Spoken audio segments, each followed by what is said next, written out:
fuerzas. Gloria a Dios. ¿Cuántos están deseosos de decirle al Señor, te quiero adorar? Los cantos, las alabanzas me sintonizan, pero cómo me gustaría apartarme de todo y abrazarlo en su presencia. Quiero estar en tu presencia y poderte contemplar. Necesito estar contigo. Oh, glorioso es el Señor. Hay hermanos alrededor tuyo, pero también necesitan lo mismo, esa experiencia personal. Venimos de estar en una convención entre medio de miles de personas. Usted puede estar rodeado de miles, pero necesita ese momento personal. Así que vos y el Señor, diciéndole a Él, quiero estar en tu presencia, Señor. Pueden tomar asiento.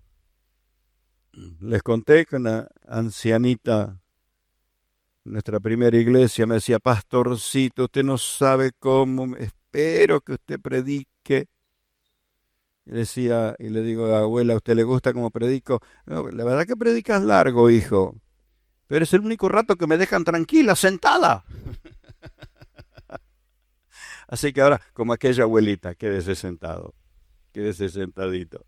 Gloria a Dios. Venimos así como, bueno, con todo el efecto del viaje, con todo lo que tiene una movida como esta, hemos estado entre una multitud, en un templo y con gente que tiene tanto significado para nosotros. Espero que pudieras comprenderme en lo que te voy a contar, pero en el templo donde pastorean nuestros hermanos Carníbal, pastor Osvaldo Carníbal y su esposa Alejandra. No sé cuántos conocen, Alejandra era una de nuestras jovencitas aquí en Casa de Dios. Desde muy chica se notaba evidentemente había una vocación de servicio, de llamado, de ministerio, apasionada por Cristo. Y yo le animé a que fuera al Instituto Bíblico porque decía, esta joven con la capacidad y con la dedicación y la consagración que tiene, evidentemente es ministro del Señor. Y fue a Buenos Aires a estudiar y no me la devolvieron más. Se me casó en Buenos Aires. Y ella es la pastora, junto con su esposo, de ese lugar donde se desarrolló la Convención Nacional, un edificio imposible de describírtelo. Impresionante, impresionante, impresionante. Cuando ellos se casaron, que me emocionó mucho encontrarme en las fotos de su casamiento, 40 años atrás, ahí estoy con el pastor José Manuel Carlos, el pastor de Osvaldo Carníbal, y el misionero Rafael Jaya, estábamos los tres casándolos, y ahí aparecen las fotos, y fue muy, muy emocionante recorrer toda la historia.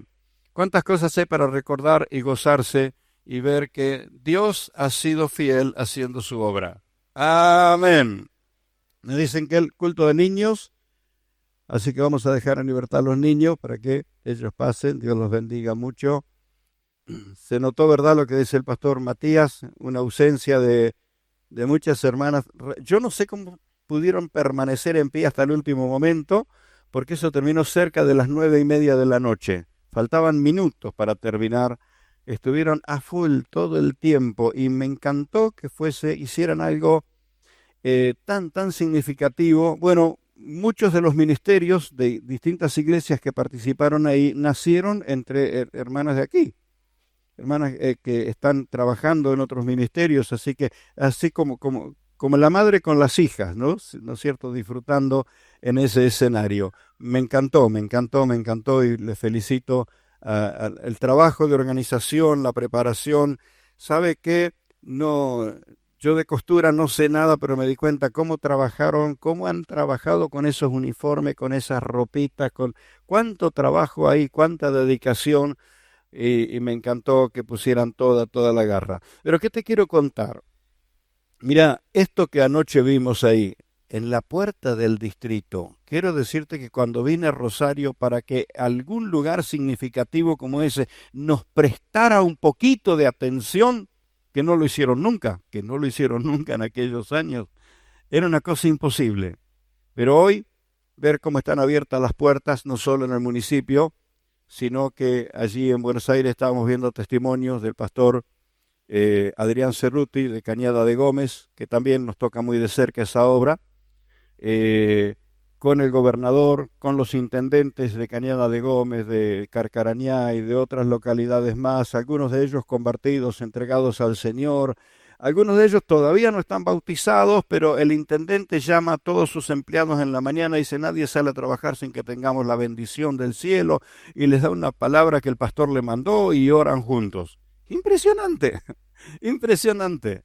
Estos 50 años atrás era un sueño, era un anhelo, era motivo de oración, hoy es motivo de alabanza, para darle gloria al Señor.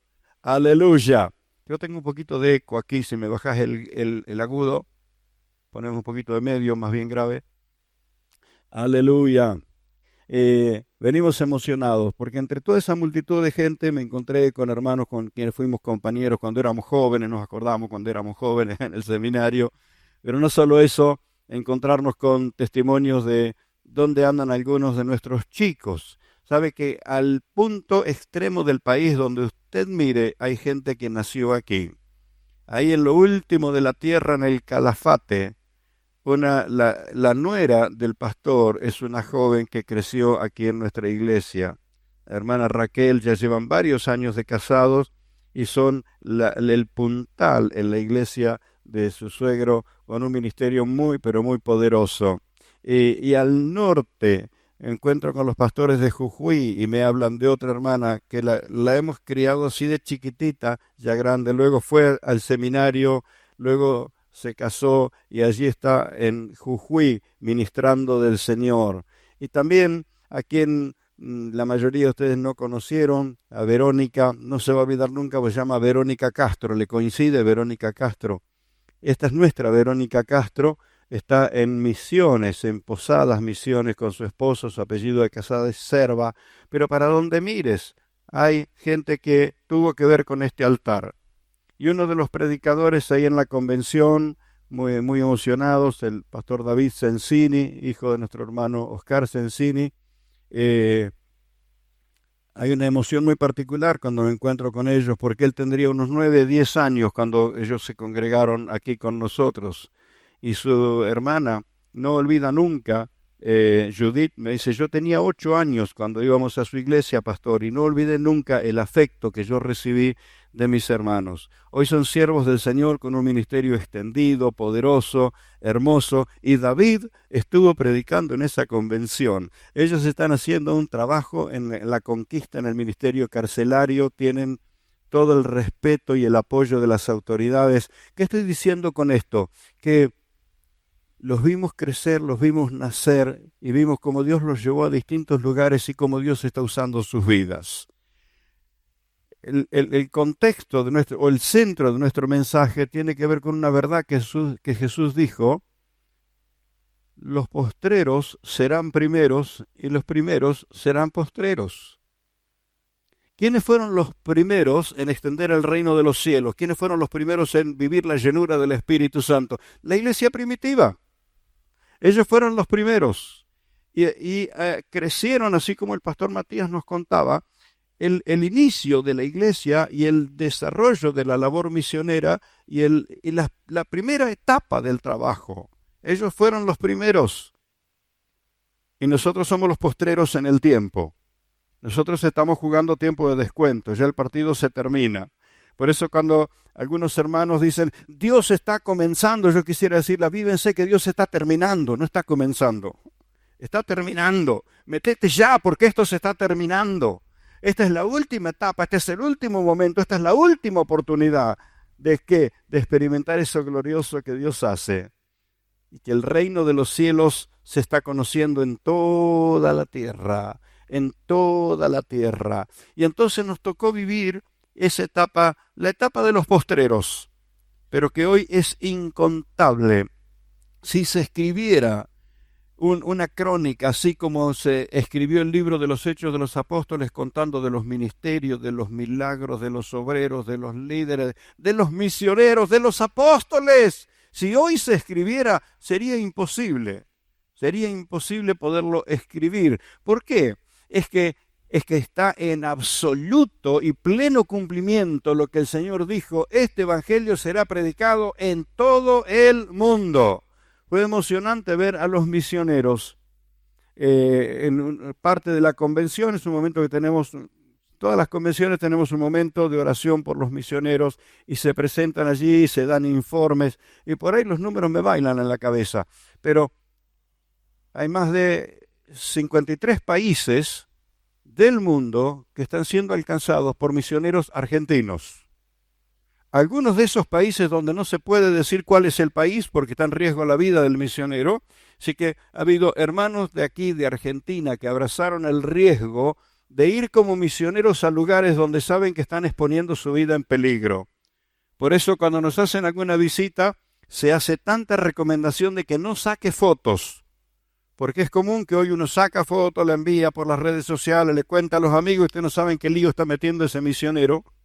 Entonces, con muchísimo cuidado, es más, muchos de esos misioneros trabajan con seudónimos, porque ellos están en países que si se enteran qué es lo que está haciendo ahí, su vida está en peligro.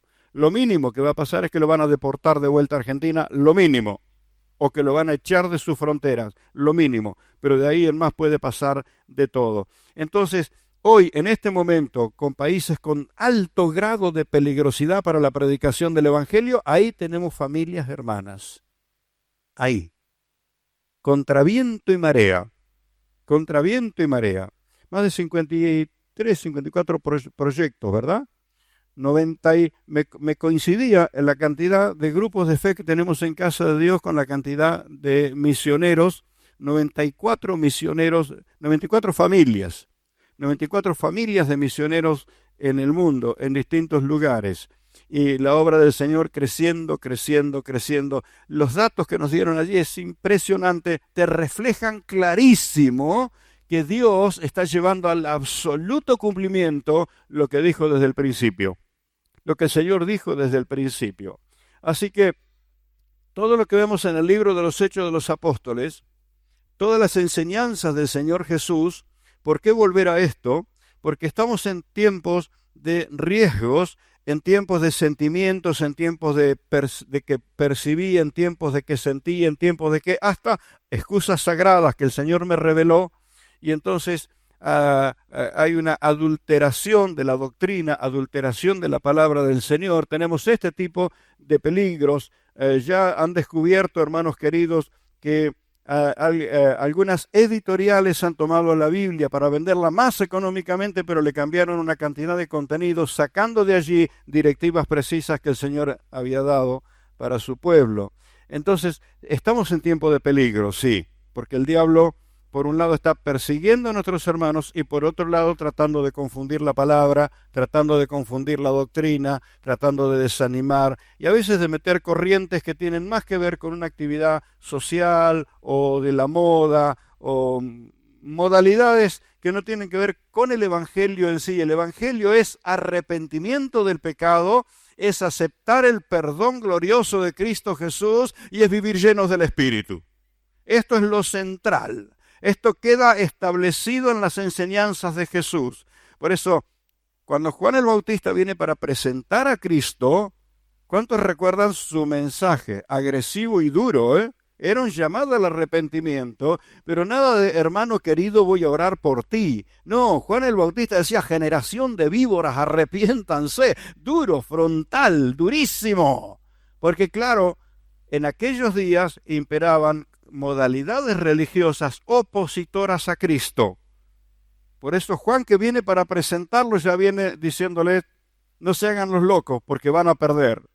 Y entonces así presenta Jesús, el Cordero de Dios que quita el pecado del mundo, lo bautiza y comienza el ministerio de Jesús, y lo vemos en los evangelios y lo vemos en los hechos de los apóstoles. ¿Cuánta razón tuvo Juan cuando confrontó a aquella generación de víboras?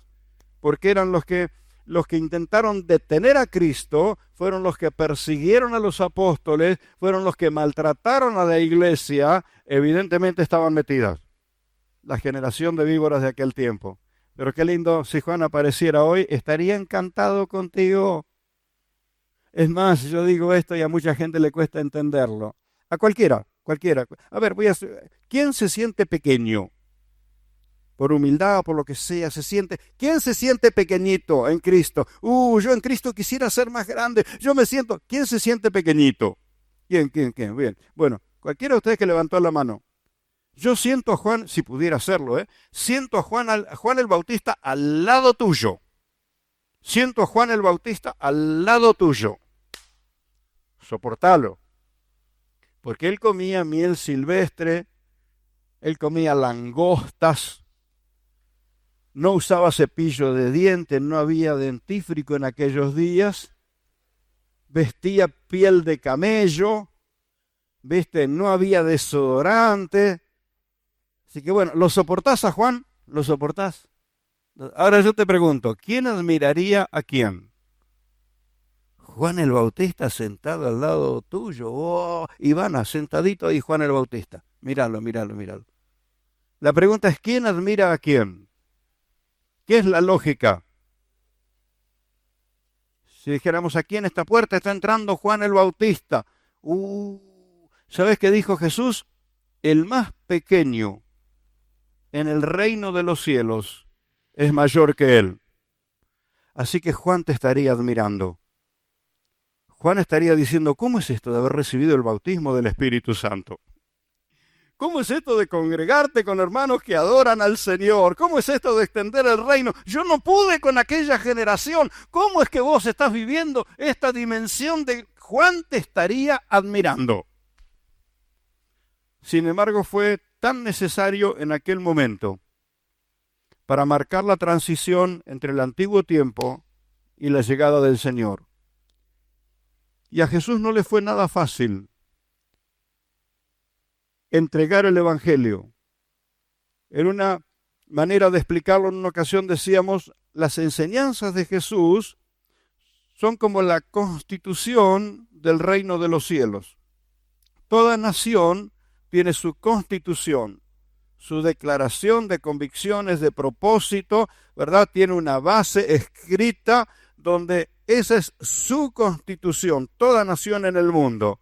Así que la nación del reino de los cielos, la nación celestial, tiene su constitución y son las enseñanzas del Señor Jesús.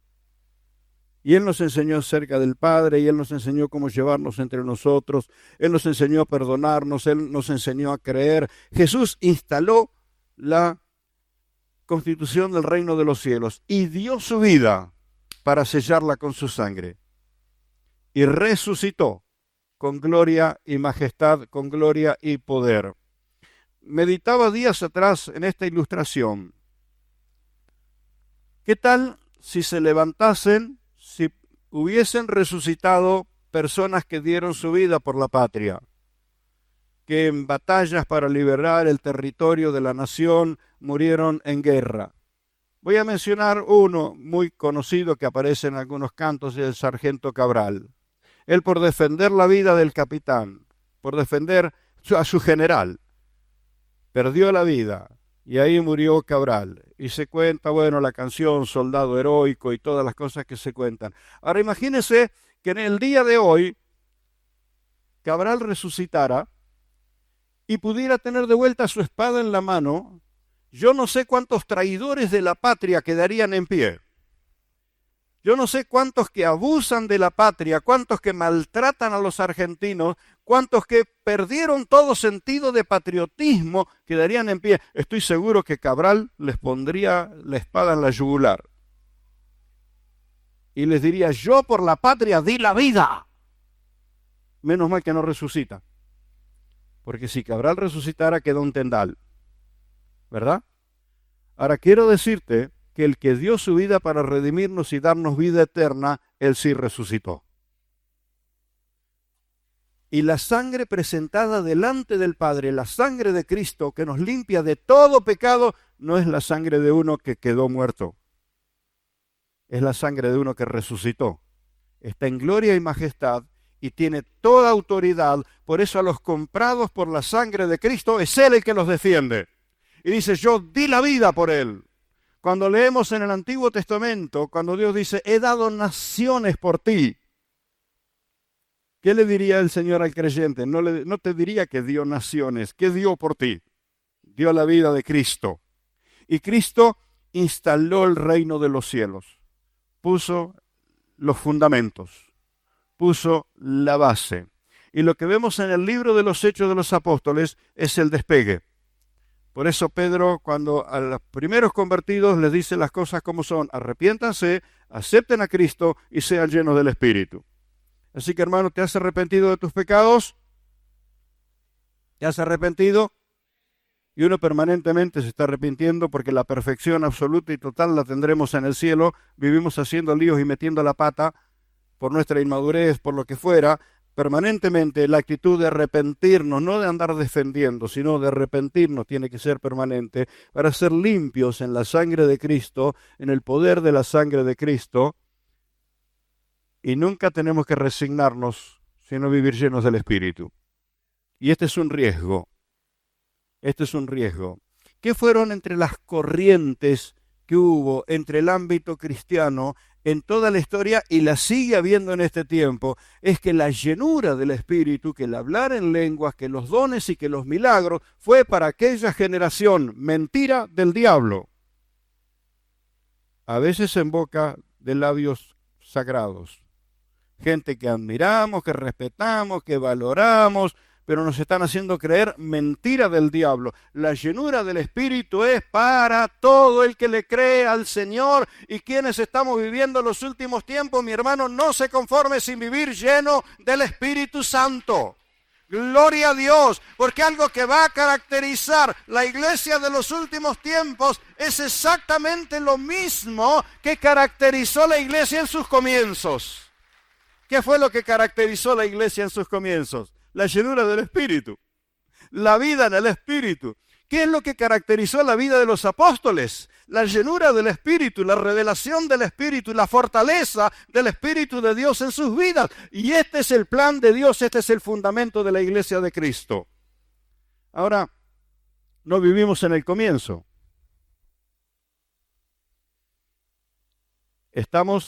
Imagínenlo un edificio.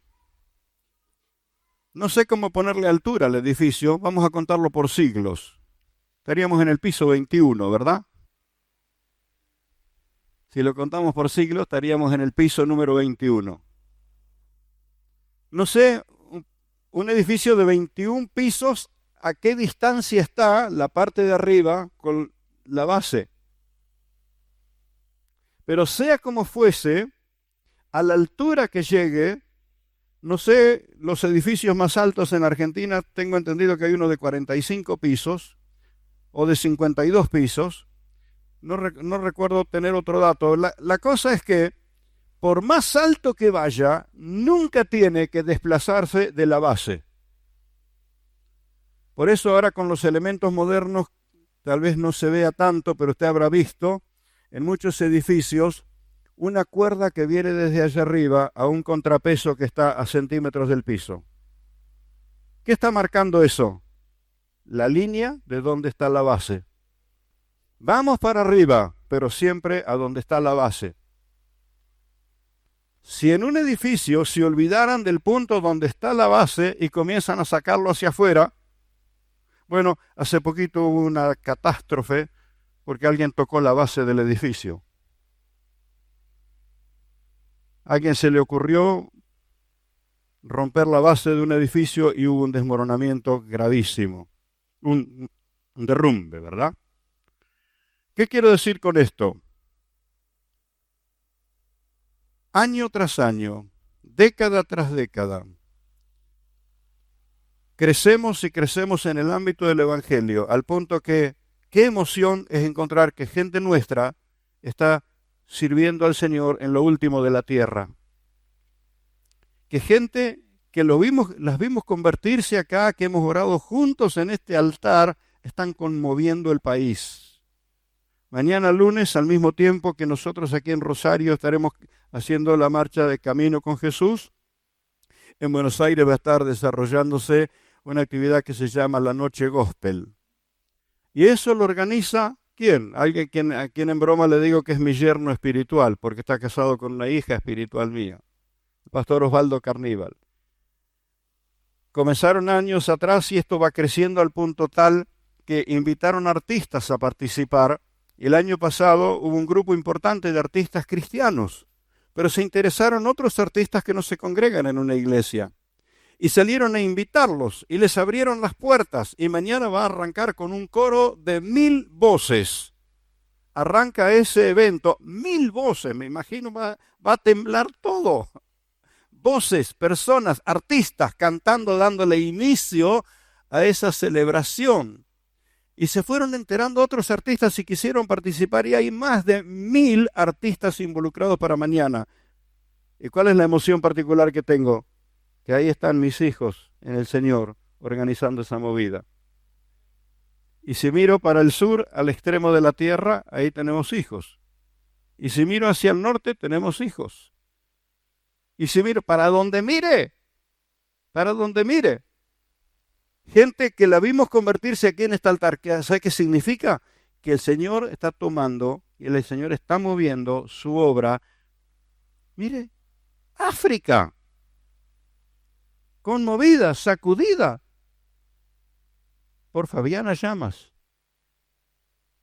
Ella se denomina a sí mismo la lagartija africana. Es un nombre cómico. Yo le digo la India argentina, la India rosarina, con su temperamento muy particular. Más de 15 años haciendo una obra espectacular.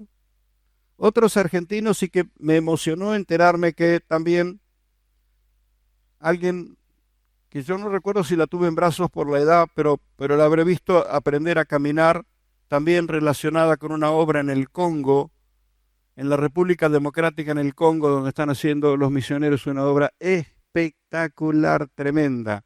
En la atención de los niños, ahora comenzaban con la atención de los adultos mayores, y cuando están en medio de todos estos proyectos, el gobierno mismo les pide su ayuda para atender a miles y miles y miles de refugiados que llegaron de otras naciones. Nuestros hermanos en Cristo están en todo eso.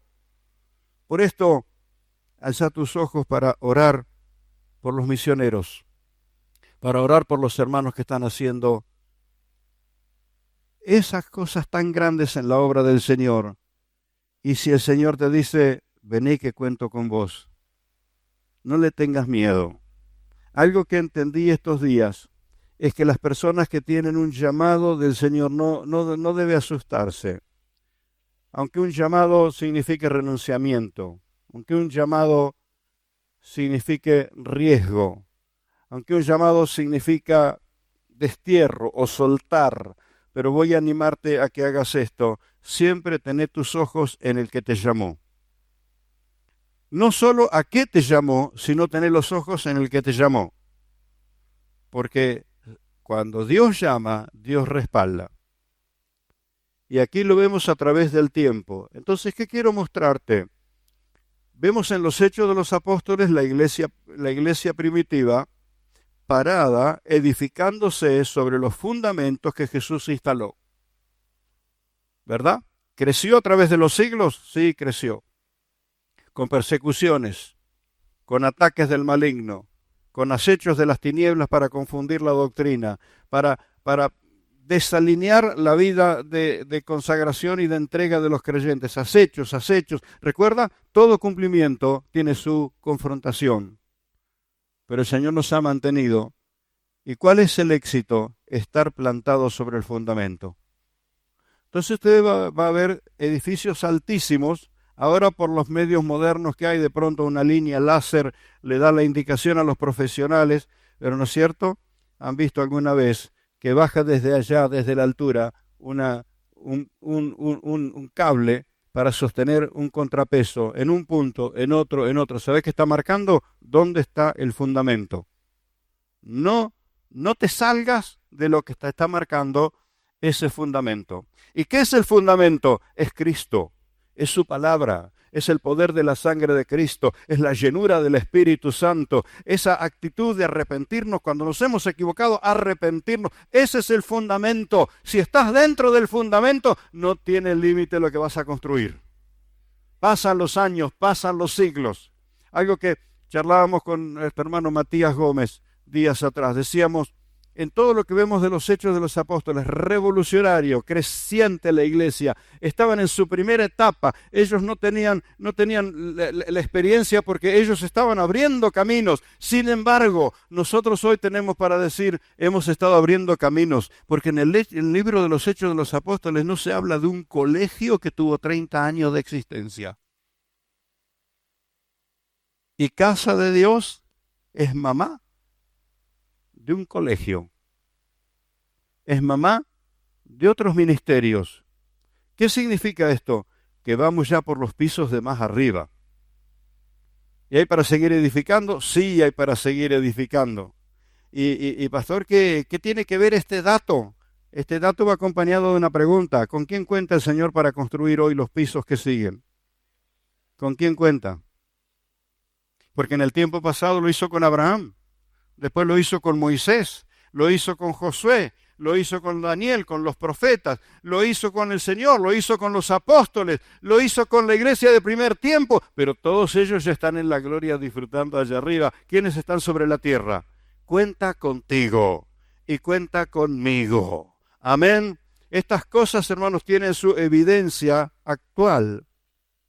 Un hombre que era algo así como el capataz de una empresa de herrerías que fabricaban aberturas en Buenos Aires. La empresa tomó un emprendimiento muy, muy grande de proveerle a edificios que se estaban haciendo en la ciudad de San Nicolás, proveerle las aberturas. Hicieron el contrato y la empresa consideró que en vez de fabricar las aberturas en Buenos Aires y enviarlas a San Nicolás, como la ciudad de San Nicolás estaba en pleno apogeo con la siderurgia, el manejo de la chapa, la laminación y todo eso, instalaron parte de la fábrica en la ciudad de San Nicolás y allí vino el capataz con algunos empleados, llamado Carlos Naranjo. No sé cuántos de ustedes conocieron a don Carlos. Don Carlos vino no como misionero, no como apóstol, no fue enviado por el máximo tribunal, no fue un hombre que por una misión de trabajo vino a la ciudad de San Nicolás y se encontró que había bares y gente emborrachándose por todos lados y no había iglesias que predicaran el evangelio. Y le revolucionó el espíritu porque él amaba al Señor. Y se plantó una misión. Dijo, por cada bar que hay aquí, tiene que haber una iglesia donde se predique el evangelio. Y el hermano Carlos Naranjo no solamente fundó iglesias, fundó el Hogar El Amanecer. Cientos de niños tuvieron hogar. Por ese hombre que no vino comisionado por el gran ministerio, era un trabajador, un capataz de una empresa. Él sabía de doblar chapas y de hacer aberturas, pero cuando Dios le dijo, aquí está esta ciudad que necesita, y cuando él te contaba cómo nació el Hogar El Amanecer, venían chicos a golpear la puerta de su casa y ellos le daban algún comestible, y un día le preguntaron, eran 4 hermanitos,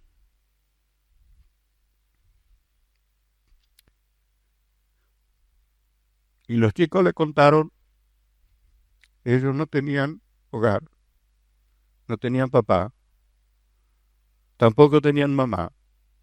Alguien los estaba cuidando y ellos tenían que rebuscarse para vivir. Entonces, ellos preparaban cada día una porción para esos chicos. Y un día habló con su esposa y dijo, ¿cuántos otros niños hay aquí, en esta ciudad, que están en la misma condición que estos chicos? Y no se pusieron a trazar un gran proyecto, simplemente abrieron su corazón para esos chicos y así nació el Hogar El Amanecer. Yo tuve la oportunidad de conocerlo personalmente, de estar muy cerca de ellos. Estuve muy cerca en una situación así dolorosa, traumática. Fui incluso para estar un poquito con él porque alguien que le tenía celo, envidia, hizo una difamación por los diarios que los chicos del Hogar El Amanecer pasaban hambre y tenían frío y no tenían comodidades. Porque alguien que quería empañar la imagen del hogar El Amanecer publicó eso en los diarios, así que cuando llegué, el hermano Carlos estaba muy dolorido.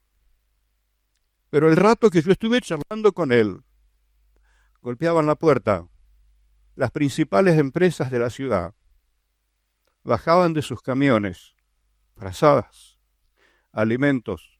Don Carlos, ¿qué le hace falta? Y él decía, no me hace falta nada porque los chicos tienen. Bueno, pero no importa, téngalo. Y le traían y le traían. La ciudad entera respondió a algo que era falso, pero tuvo abundancia y abundancia y abundancia. Y en la ciudad de San Nicolás nombrar a don Carlos Naranjo, te hacían la venia. ¿A dónde va? Voy a la iglesia del pastor Naranjo. Pase, señor. La policía que te paraba te daba paso enseguida. ¿Vino como misionero? No. ¿El Concilio Nacional le impuso las manos y lo envió? No. Fue por un proyecto laboral. Pero cuando él estaba en la ciudad de San Nicolás se dio cuenta del hambre espiritual que había ahí. Y él le dijo lo que le podés decir, Señor, usa mi vida. Mi barrio tiene que cambiar. Por eso mi grupo de fe va a mover montañas en mi barrio. Hay gente que está atada por los demonios y esto tiene que cambiar.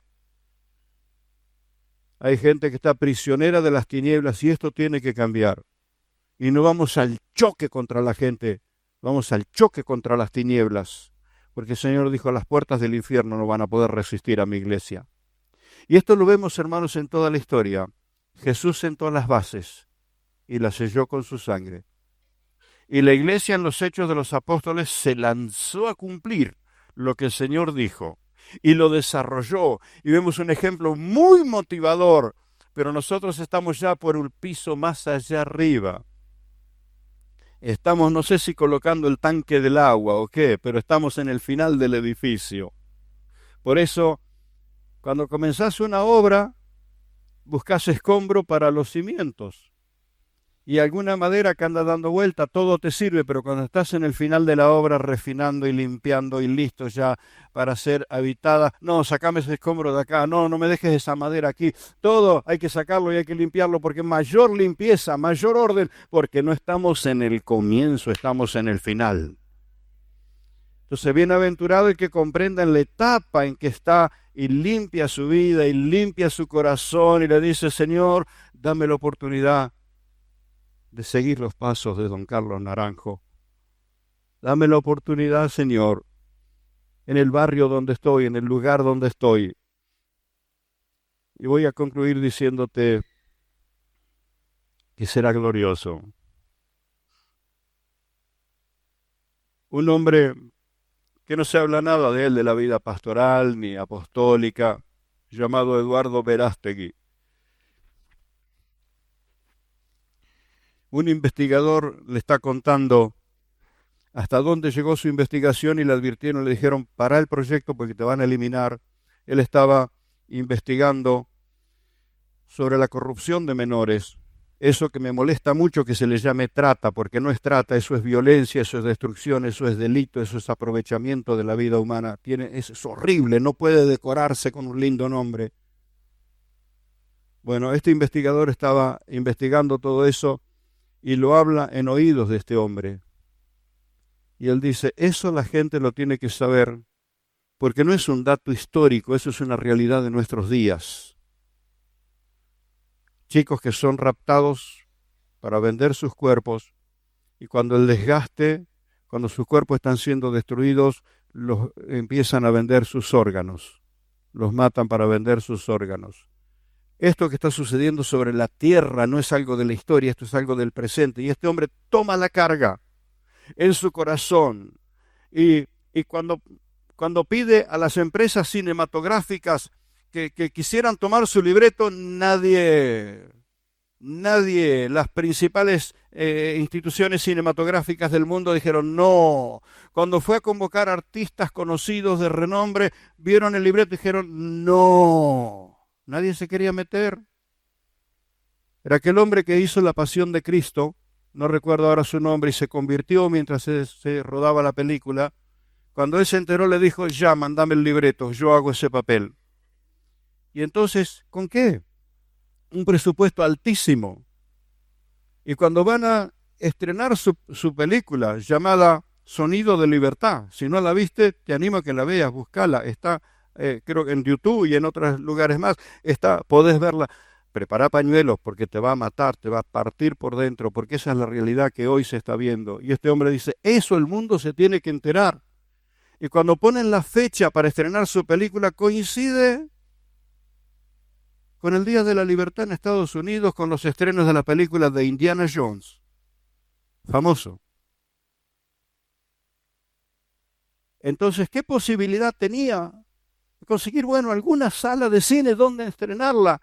Pero Dios le mostró que estaba con él y le ganó en público a los estrenos de Indiana Jones. Y el ingreso que vino cubrió absolutamente todos los gastos. Y estoy resumiendo el milagro que ocurrió en su vida, y él dice esto: cuando vos amás lo que Dios ama, vas a descubrir que Dios está con vos. Eso fue lo que pasó en San Nicolás. Cuando don Carlos empezó a amar lo que Dios amaba. Y esta es la característica de la Iglesia de Cristo. La Iglesia de Cristo no ama las modas, ama lo que Dios ama. La Iglesia de Cristo no ama la comodidad. La Iglesia de Cristo ama lo que Dios ama. Los creyentes rendidos al Señor no van detrás de la fama, los aplausos o del renombre. Van detrás de lo que Dios ama. ¿Y sabes qué? Dios está con vos. Lo vemos en el ministerio de Cristo, y por esto Lucas dice que Dios llenó con el Espíritu Santo a Jesús, y Jesús hacía milagros y libertaba a los oprimidos porque Dios estaba con él.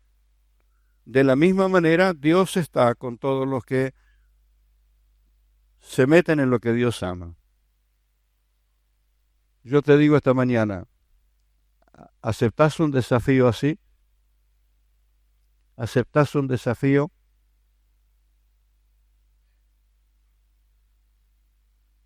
Si bien en el aspecto del peligro de la fe, la Biblia dice que nadie va a ser tentado más de lo que puede resistir, es decir, si el Señor te va a proteger de lo malo, estate seguro que el Señor no te va a meter en más de lo que podés servir.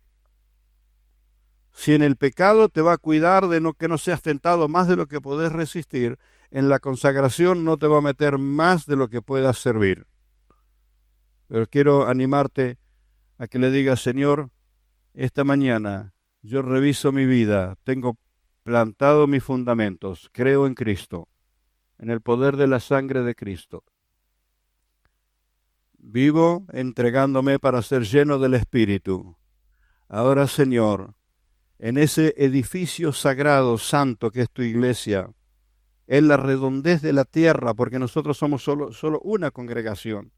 Usted mañana va a ver representada la iglesia de Rosario, que siempre decimos con los pastores, hay una sola iglesia en Rosario. Somos muchas congregaciones y somos muchos líderes y muchos pastores, pero la iglesia de Cristo es una sola. Y en la gran iglesia de Cristo, en Rosario, en Argentina, en todo el mundo, hay un lugar para vos, para vivir ese desafío, en tu grupo de fe, tu casa de paz, en el enfoque en el que participas, en ese enfoque que Dios te viene moviendo adentro hace rato. Busca el capitán de ese enfoque y decirle: quiero involucrarme en lo que estás dirigiendo porque Dios me está moviendo ahí. Esta tarde me reúno con los capitanes de enfoque para agilizar la tarea que venimos haciendo. Pero es fundamental que tengas claro dónde están los fundamentos. Que entiendas que estamos viviendo no el comienzo, estamos viviendo el final de la historia.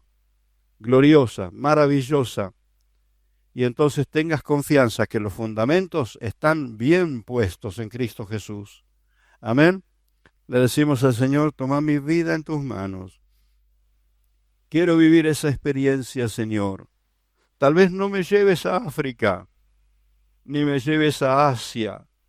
Quizás sea en mi barrio, en mi ámbito, pero Señor, permitime vivir esa experiencia. Señor, yo te ruego esta mañana que llenes de fuerzas a personas que están sintiendo como sintió en su corazón don Carlos Naranjo. Están sintiendo, Señor, que en el lugar donde lo pusiste, en esa empresa, en ese trabajo, en ese proyecto, tus planes son maravillosos para alcanzar vidas. Nos entregamos en tus manos, Señor. Nos entregamos en tus manos. Hace un momento hemos orado por todas las necesidades y es algo que vamos a hacer en cada reunión. Ministrar a las necesidades de nuestros hermanos del cuerpo de Cristo. Pero ahora queremos ministrar en consagración, en entrega, en llenura del Espíritu. Glorioso Señor, glorioso Señor. Hay personas que desde hace tiempo sienten una inquietud en su corazón, en su espíritu. Tienen un sentir desde hace mucho. Voy a decirte esto, que si bien el Señor te rodeará de consejeros, pero será después que asumas el desafío. El Espíritu Santo no fundamenta su obra sobre ideólogos. Es posible que ya te leíste muchos libros y es posible que miras muchos contenidos en internet. Pero lo que abre las puertas a la operación, a la revelación del Espíritu, es que le digas sí, Señor. Porque es posible que Dios te esté llamando a hacer lo que nadie hizo todavía. Lo que nadie hizo todavía. Y eso lo ves en los Hechos de los Apóstoles. Un Felipe que sale a hacer lo que nadie había hecho todavía. Un Esteban que está haciendo lo que nadie había hecho todavía. Ahí encontrás un Saulo de Tarso transformado por el Señor que hace lo que nadie había hecho todavía. Escribir y escribir la revelación de Cristo. ¿Qué tal si Dios te está llamando a hacer lo que nadie hizo todavía? Y en estas palabras que te digo, las estoy tomando también para mí. Que cuando Dios nos guía a hacer algo muy propio, muy personal, vendrá la sabiduría, vendrá el respaldo, vendrá el consejo, vendrá la revelación después de encontrarse con el sí incondicional. Digo sí, Señor. Digo sí, Señor. Este altar esta mañana va a llenarse de gente que como don Carlos Naranjo está dispuesto a decirle, Señor, me rindo en tus manos, usa mi vida.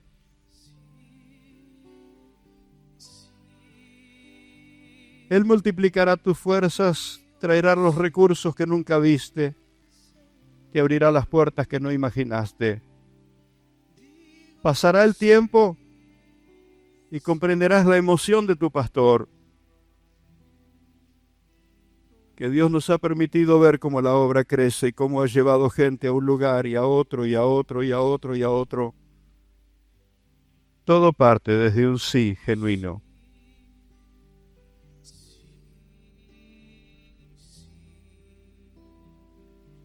Este altar está abierto para quienes esta mañana comprenden el desafío. Estoy trabajando en los últimos pisos de este edificio. Tengo claro cuál es el fundamento, pero voy hacia arriba.